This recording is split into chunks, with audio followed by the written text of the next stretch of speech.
Assalamualaikum warahmatullahi wabarakatuh. Kembali lagi bertemu dalam mata kuliah kecerdasan buatan. Hari ini kita akan bahas kuliah yang ketujuh ya, mengenai first order logic. Ya baik, ini adalah outline kita hari ini. Jadi pertama saya akan review dulu propositional logic yang sudah kita bahas minggu lalu di pertemuan 6. Kemudian masuk ke konsep dasar first order logic, kemudian sintaks dan semantics dalam first order logic. Dan terakhir saya akan berikan soal-soal untuk latihan teman-teman ya. Baik, ini review materi kita minggu lalu. Jadi kita tahu bahwa logical agents itu akan apply inference to a knowledge base to derive new information and make decisions. Jadi intinya dia buat suatu prosedur atau inference ya kepada knowledge base-nya dia, fakta-fakta yang dia sudah tahu dengan tujuan untuk menurunkan suatu informasi-informasi baru yang benar tentunya dan untuk membuat keputusan ya, decision. Nah, kemudian kita tahu bahwa beberapa basic concepts of logic gitu ya, minggu lalu itu adalah ada sintaks. Sintaks itu adalah bagaimana struktur formal suatu kalimat.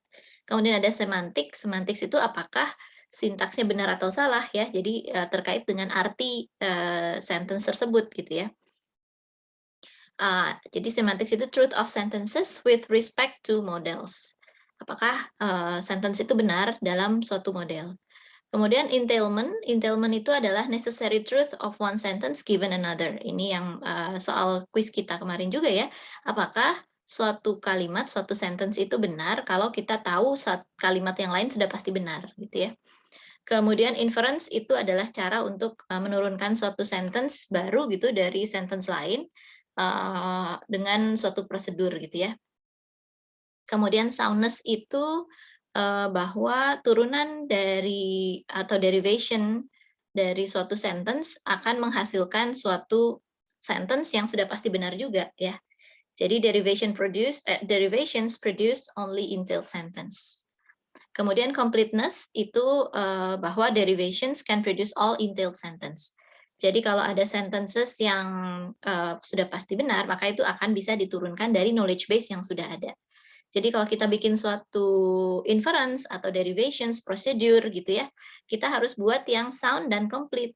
Sound itu artinya hasilnya harus benar, hasil turunannya harus benar, dan semua yang benar itu bisa diturunkan. Artinya itu complete. Oke. Nah, kemudian minggu lalu kita juga sedikit bahas ya bahwa propositional logic itu sebetulnya kurang ekspresif gitu ya. Kenapa kurang ekspresif? Kita coba lihat. Jadi kalau propositional logic itu dia punya logical constants ya, true atau false. Kemudian dia punya propositional symbols ya, P, Q, S misalkan ini pokoknya yang ditulis dalam huruf besar gitu ya. Dan itu disebutnya adalah atomic sentences. Jadi kalimat-kalimat atomik ya yang artinya hanya satu gitu ya. Nah, kemudian dia juga bisa ditambahkan dengan wrapping parenthesis gitu ya, tanda kurung. Nah, kemudian bisa juga dikombine dengan connectives ya, misalkan conjunction, disjunction, implication atau conditional atau biconditional atau negation. Ya, jadi ini and, or, implication is equivalent sama not ya. Nah, literal itu apa namanya? Sentence yang bisa berupa atomic sentence atau negated atomic sentence. Nah, kekurangan dari prepositional logic itu belum ada variabel ya. Jadi kalau misalkan saya punya kalimat nih, Karlisa pakai baju merah. Terus saya mau bilang Budi pakai baju hijau. Itu beda kan ya? Sentence-nya menjadi beda. Kenapa? Karena dalam hal itu variabelnya berbeda kan? Objeknya berbeda. Jadi propositional logic, kalau kita pakai propositional logic, maka kita hanya bisa menderive satu kalimat itu dengan objek tertentu saja. Begitu objeknya ganti, kalimatnya ganti. Jadi kurang powerful deh dalam segi ini tadi ekspresifnya. Jadi dia hanya bisa satu fakta aja ya, mencakup satu fakta. Nggak bisa kita ganti-ganti objeknya. Kalau kita ganti-ganti objeknya, maka harus kita ganti juga sentence-nya. Nah, ini diperbaiki dengan first order logic. Bagaimana first order logic ya? Dalam first order logic, maka variabel itu kita bisa pakai variabel, di mana variabel itu refer to things in the world, di dalam dunianya si agent ya. Ini maksudnya world itu kemarin ada pertanyaan ya, world itu apa ya? World itu ya dunianya agent. Jadi menurut si agent ya, bisa robot, bisa sistem, bisa apapun, dia tuh punya dunia sendiri. Dalam dunia tersebut ada suatu kebenaran gitu ya. Ada sesuatu yang benar. Nah, yang benarnya tuh apa? Yaitu si agent-nya yang akan mendefine atau bisa didefine oleh manusia yang membuatnya misalkan gitu ya. Jadi dunianya agent dengan dunia kita bisa jadi berbeda ya. Contoh dunianya si Wumpus nih. Kan beda dunia dia dengan dunia kita ya. Dunia dia bilang pokoknya kalau dalam dunia dia kalau di sebelahnya ada pits gitu misalkan ya, maka apa yang terjadi?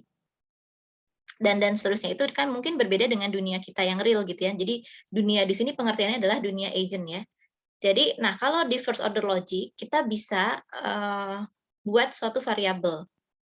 Ya, variabel itu bisa refer ke berbagai hal di dunia ya, tergantung definisinya. Dan juga bisa di-quantify ya, di-quantify over them gitu ya, over the variabelnya itu ya. Kita lihat contohnya aja ya. Cara membuatnya seperti apa sih? Jadi kalau first order logic itu dia punya simbol, konstan simbol, yaitu misalkan nama gitu ya, nama negara, nama orang, dan nama objek. Ini namanya konstanta, simbol konstanta.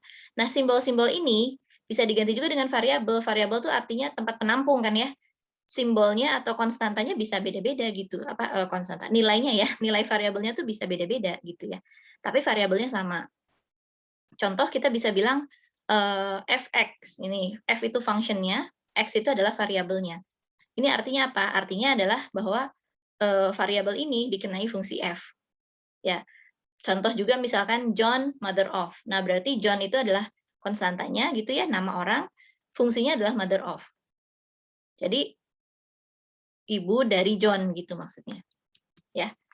Nah, terus bagaimana cara membuat sentence-nya? Sentence dalam first order logic ini berbeda dengan sentence dalam propositional logic karena first order logic ini lebih luas gitu ya cakupannya ya. Misalkan ini ada function gitu ya, functionnya on gitu. Nah, terus variabelnya A, B. Berarti A on B gitu kan. A on B. Kemudian fungsinya misalkan sister gitu. Terus di dalamnya ini ada konstanta Jane John. Nah, berarti artinya Jane adalah saudara perempuan dari John. Gitu ya. Sister, mother of John, Jane. Ini berarti ibunya John gitu ya adalah saudara perempuan dari Jane. Gitu. Nah, kalau yang mirip dengan propositional logic itu berarti tidak ada variabel ataupun konstantanya ya. Berarti kita tinggal bilang aja bahwa atau langsung it's raining gitu ya. It's raining itu berarti kan ya udah sedang hujan gitu aja. Ya, itu adalah sentence dalam propositional logic sebetulnya. Nah, bisa ditulis dalam first order logic seperti ini tanpa ada variabel gitu ya. Dan sebenarnya yang ini pun ini juga bisa dibuat sebagai satu propositional sentence kan. Karena kita bisa bilang sentence bahwa ibunya John adalah saudara perempuan dari Jane. Ini juga sebenarnya bisa jadi satu propositional sentence ya. Jane adalah saudara perempuan dari John. Tapi kalau yang ini, begitu kita sudah pakai variabel A on B, nah tergantung kan kita define A-nya apa, kita define B-nya apa. Ya, jadi kalau ini tidak bisa dinyatakan dalam satu propositional sentence. Ini tuh berarti bisa banyak propositional sentence tergantung apa yang mengganti variabel di sini. Apa nilai variabel di sini. Ya. Kemudian contoh sentence first order logic ya, dia dihubungkan sama dengan misalkan ya T1 sama dengan T2 misalkan ya. Nah, kemudian ada suatu definisi juga bahwa untuk V adalah variabel, jadi variabel itu bisa diganti-ganti nilainya ya, value-nya apa gitu. Dan kalau kita definisikan ini, psi ya, itu adalah sentence misalnya kalimat gitu ya, kalimat first order logic, maka untuk semua variabel berlaku key dan ada juga untuk sebagian V berlaku psi gitu. Nah, ini adalah sentence juga. Ini maksudnya apa? Itu adalah sentence yang menyatakan bahwa yang ini maksudnya for all variabel V maka berlaku ini gitu ya. Kalau yang ini there exists, jadi ada sebagian nilai dalam variabel V yang memenuhi sentence si ini gitu ya. Jadi simbol A terbalik ini for all, simbol E terbalik itu maksudnya there exists. Kemudian sintaksnya itu juga bisa pakai sintaks propositional logic ya, seperti biasa ya. Jadi ada and, or, and gitu ya, implication, be conditional, sama ada negasi ya, sama. Ya, mungkin bisa dicerna dulu ya. Cukup ya? Oke, kita lanjut. Ini adalah sintaks dalam first order logic ya. Kita bisa buat suatu kalimat atomik ya, kalimat yang eee, artinya hanya ada satu gitu ya. Ya, definisi atomic sentence itu seperti ini ya. Jadi predicate term 1 sampai term n, atau term 1 sama dengan term 2 misalkan ya, atau function term 1 sama dengan term 1 sampai term n, kemudian konstan atau variabel. Artinya kalimat yang artinya hanya satu gitu ya. Hanya ada satu. Kayak frase gitu ya. Jadi bukan frase sih, apa ya? Ya kalimat lah ya, satu kalimat, satu arti. Nah, kalimat atomik itu nanti bisa juga digabungkan menjadi suatu kalimat kompleks ya. Jadi, kalimat kompleks itu sebetulnya kalimat atomik, tapi dia digabungkan dengan konektif. Konektifnya apa saja ya tadi ya, ada negasi, and, or, implikasi, atau biconditional ya. Contoh misalkan King John adalah saudara dari Richard misalkan. Jika King John adalah saudara dari Richard, ini berarti kan satu kalimat atomik ya. Terus kita hubungkan dengan konektif, yaitu implikasi. Nah, berarti cara bacanya sekarang, jika King John adalah saudara dari Richard, maka Richard adalah saudara dari King John. Begitu. Ini berarti kalimat kompleks. Sudah ada hubungan jika maka kan ya? Bayangin aja bahasa Indonesia ya. Ya. Jadi dua kalimat tapi disatukan gitu ya dengan penghubung. Ya, ini juga bisa nih. Ini juga kalimat kompleks ya. Kita bisa bilang satu lebih besar dari dua atau satu kurang dari sama dengan dua. Itu cara bacanya. Kemudian yang ini cara bacanya, satu lebih besar dari dua, dan satu tidak lebih besar dari dua. Ini kita terlepas dulu dari semantiksnya ya, terlepas dulu dari artinya, apakah dia benar atau salah ya. Pokoknya ini sintaksnya aja, cara bacanya ya.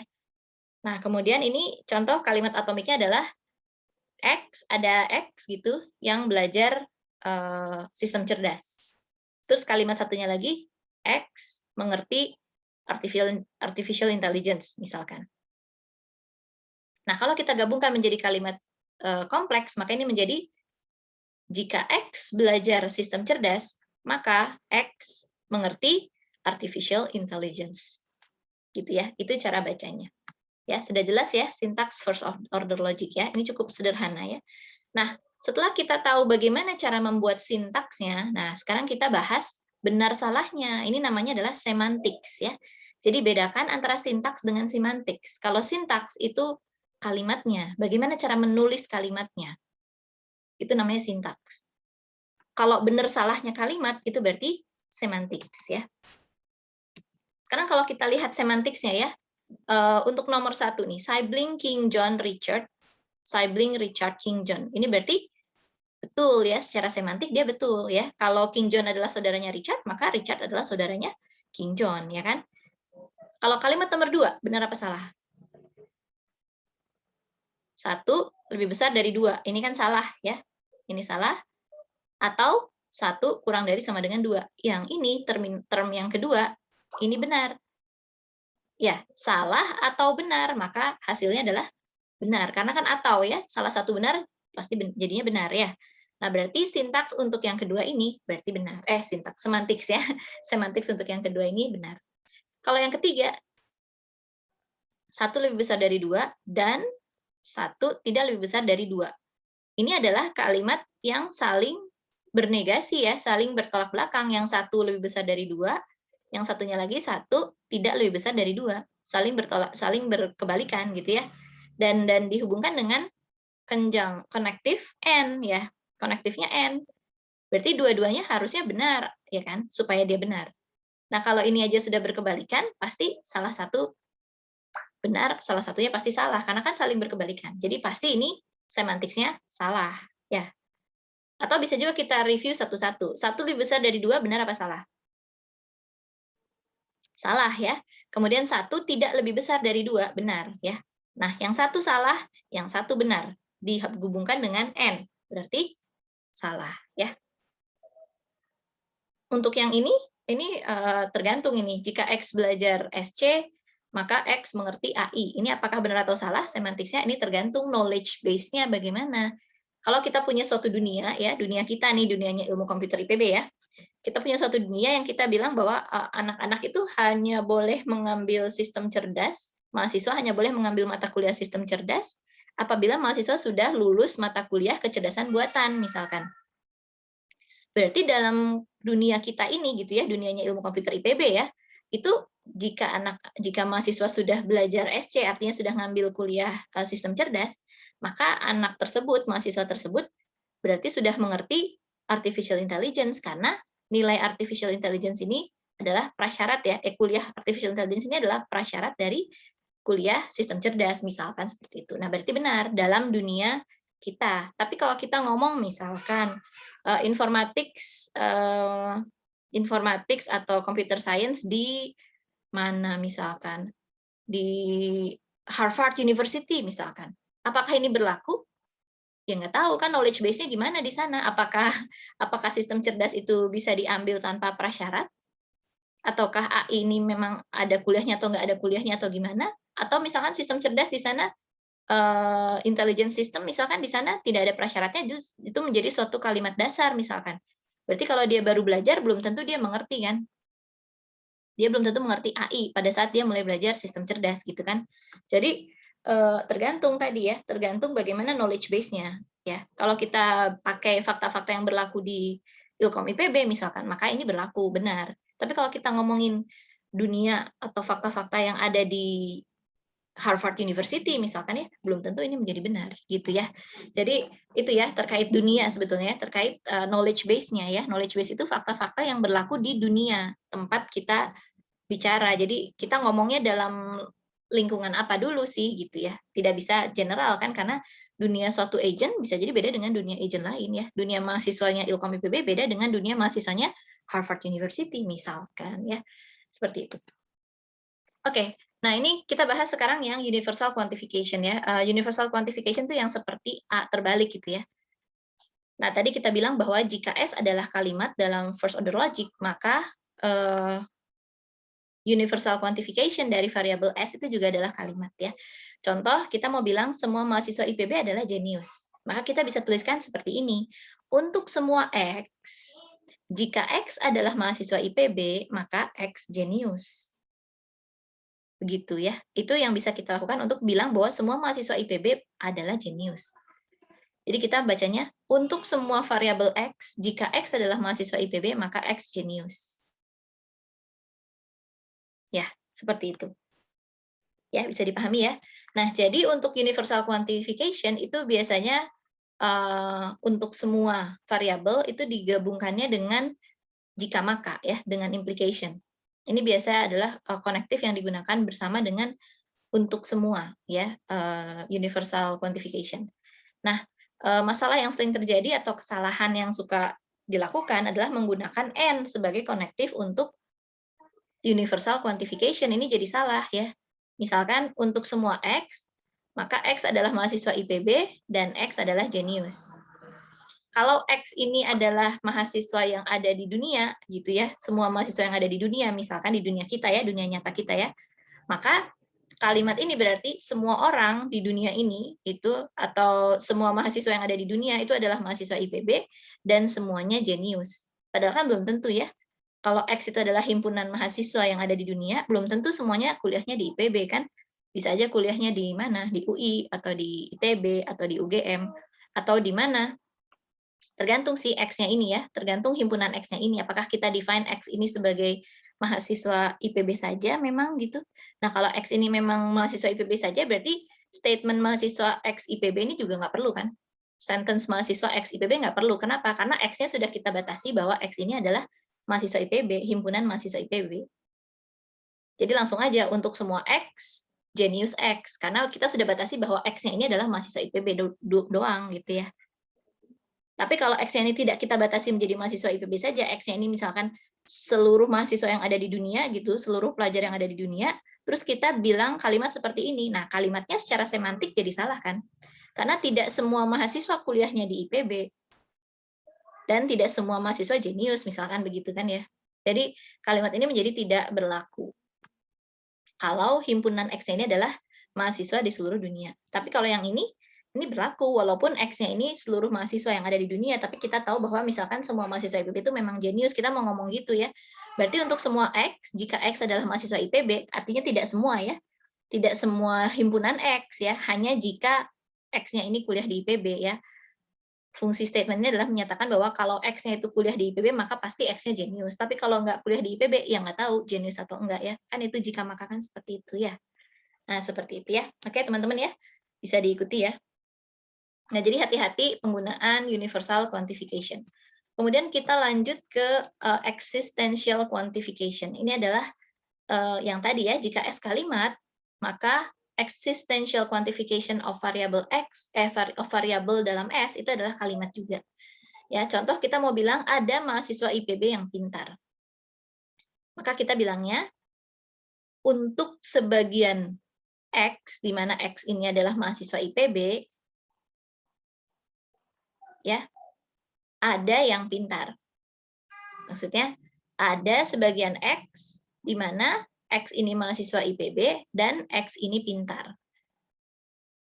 Nah, ini berarti berlaku ya. Beda dengan yang tadi kan, kalau yang ini berarti untuk semua X, X itu pasti mahasiswa IPB dan X itu pasti jenius. Nah, kalau X-nya ini adalah mahasiswa di seluruh dunia, ini jadi salah kan kalimatnya. Tapi kalau pakai yang ini, walaupun X-nya ini adalah mahasiswa di seluruh dunia, atau di Indonesia misalkan ya, maka kita bilang bahwa ada sebagian X, di mana X itu mahasiswa IPB dan X itu pintar. Nah, ini jadi benar kan kalimatnya ya. Ini artinya adalah ada mahasiswa IPB yang pintar. Gitu ya. Jadi untuk existential quantification itu biasanya digabungkan dengan and ya. Ini biasanya adalah konektif yang dipakai bersamaan dengan existential quantification. Nah, masalah yang sering terjadi ini menggunakan implication sebagai konektif untuk existential quantification ya. Jadi ada sebagian X yang jika X mahasiswa IPB, maka X itu pintar. Nah, sebetulnya benar juga ya, tapi dia hanya benar kalau ada setidaknya satu orang yang tidak kuliah di IPB. Gitu. Kalau misalnya,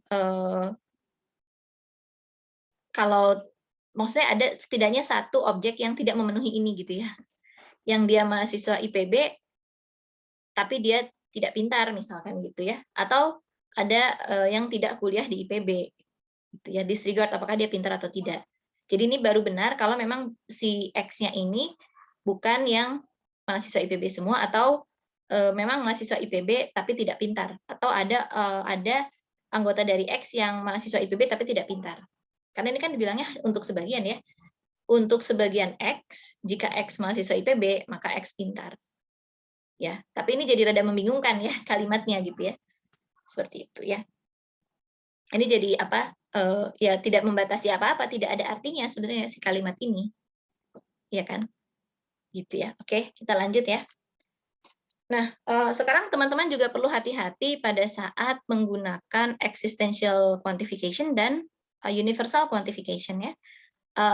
Ini waktu kita menggunakan universal quantification misalkan ya, A terbalik X, A terbalik Y, terus berlaku suatu sentence atau suatu fakta.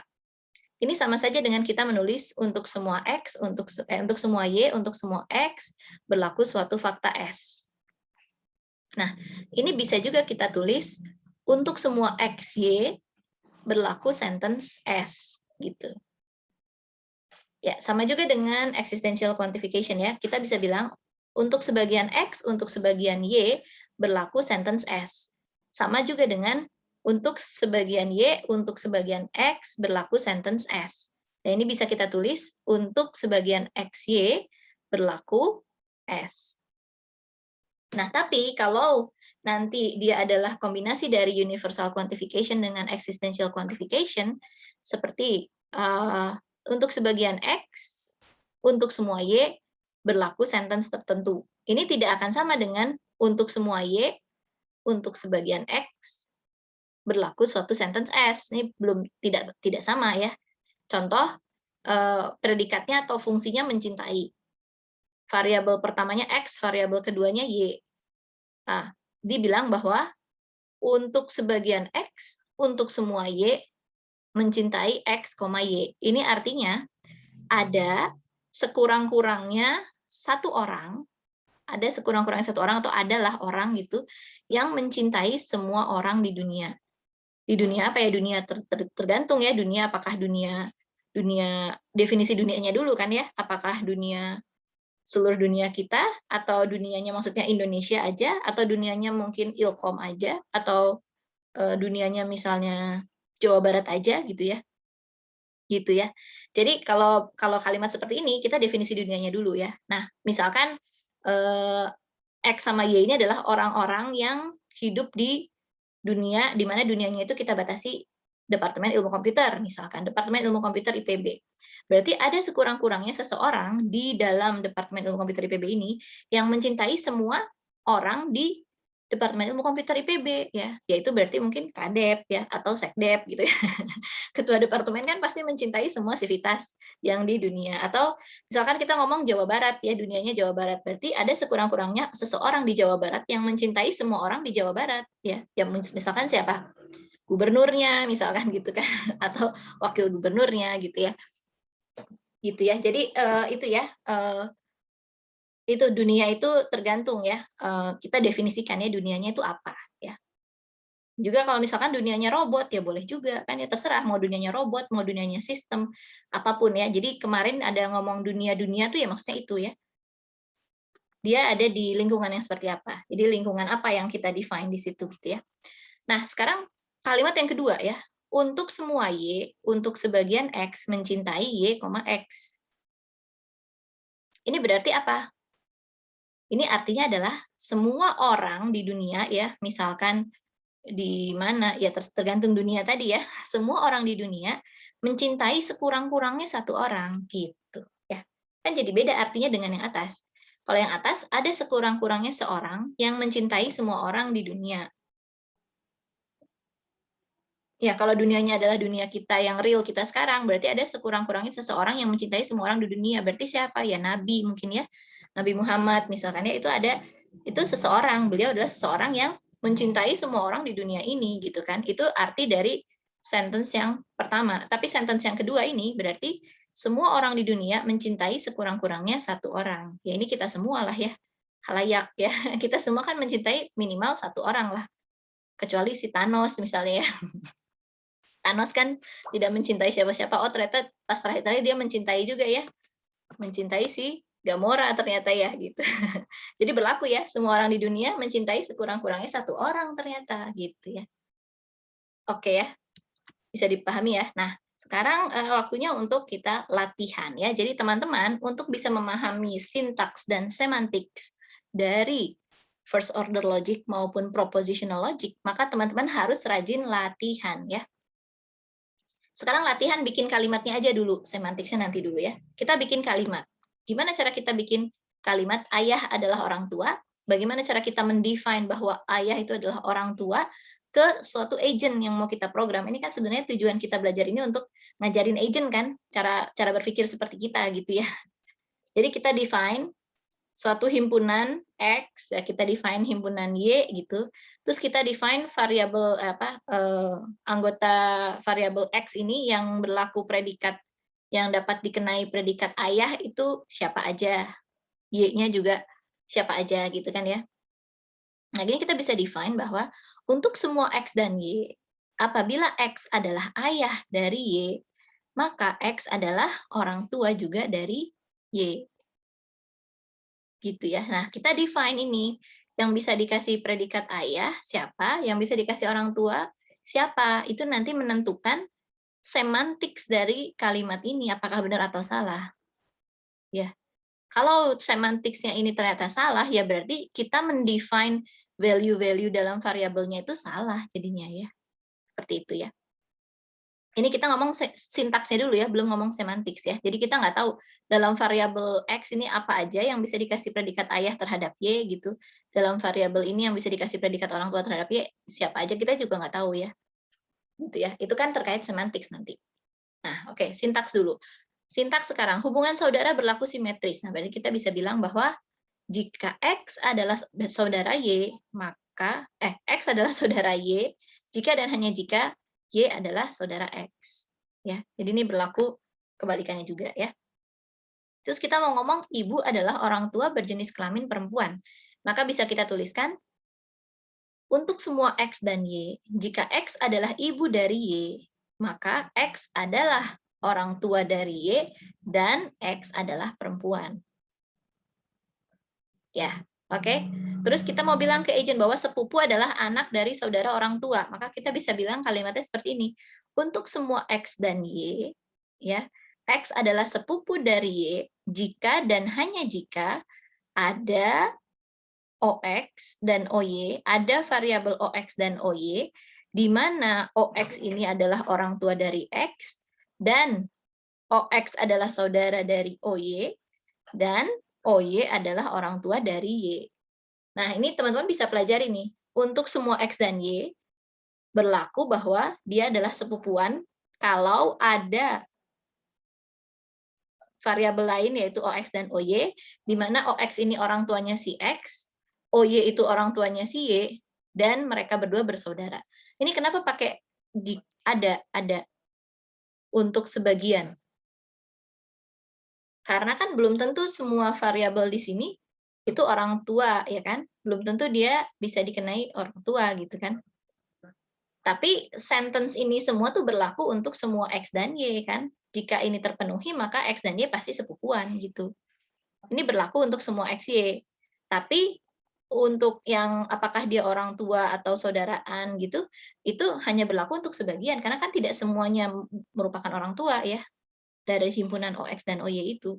Dan belum tentu saudaraan juga gitu ya. Maka kita batasi sebagian dari OX dan OY. Gitu ya. Oke, jadi itu sedikit review ya mengenai first order logic ya. Dan kita bisa lihat ya bahwa first order logic itu sebetulnya lebih luas atau lebih ekspresif ya dibandingkan dengan propositional logic. Dalam first order logic ini terdapat objects dan juga terdapat relations ya. Dan sama seperti propositional logic ya, first order logic ini juga punya syntax dan semantics. Ingat lagi ya bahwa syntax itu adalah formal structure of sentences ya, bagaimana cara menulis kalimat dalam first order logic. Sedangkan semantics itu adalah apakah sentence tersebut benar dalam dunia tertentu, dalam model tertentu. Dunianya ini apa? Ya terserah, itu kan di-define ya. Dunianya si agent ini apa, lingkungan kerjanya agent ini apa, gitu kan ya. Seperti itu terkait semantik. Nah, tadi kita baru belajar sintaksnya saja ya, teman-teman ya. Oke, itu sedikit tentang first order logic dari saya ya. Nanti kita bisa lanjutkan dengan latihan ya. Silahkan teman-teman lihat ya di New LRS itu juga sudah saya berikan beberapa source ya, beberapa sumber untuk latihan ya. Teman-teman harus banyak latihan untuk memahami, dan juga silahkan cari-cari video atau penjelasan tentang first order logics dari orang-orang lain juga gitu ya. Silahkan belajar sendiri. Nah, kemudian nanti silahkan kerjakan kuisnya ya. Ini adalah soal kuis minggu ini. Silahkan dijodohkan ya. Untuk sintaks seperti ini artinya apa, cara bacanya seperti apa. Untuk sintaks ini, cara bacanya bagaimana ya, dan seterusnya. Silahkan bisa dikerjakan kuisnya. Semoga semangat selalu ya, dan semoga kuliah kita ini ada manfaatnya. Jika ada pertanyaan, silahkan bisa kita diskusikan via WhatsApp group untuk kelas kita ya. Baik, terima kasih. Saya tutup kuliah hari ini. Assalamualaikum warahmatullahi wabarakatuh.